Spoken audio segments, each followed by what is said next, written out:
انسان، تجھ کو اپنے رب کریم کے بارے میں کس چیز نے دھوکہ دیا؟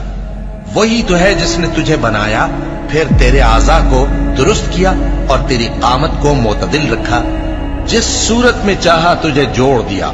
مگر افسوس تم لوگ جزا کو جھٹلاتے ہو، حالانکہ تم پر نگہبان مقرر ہیں، یعنی معزز کاتبین۔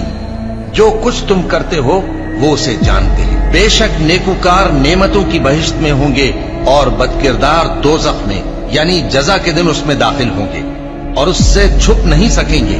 اور تمہیں کیا معلوم کہ جزا کا دن کیسا ہے؟ پھر تمہیں کیا معلوم کہ جزا کا دن کیسا ہے؟ جس روز کوئی کسی کے کچھ کام نہ آ سکے گا اور حکم اس روز اللہ ہی کا ہوگا۔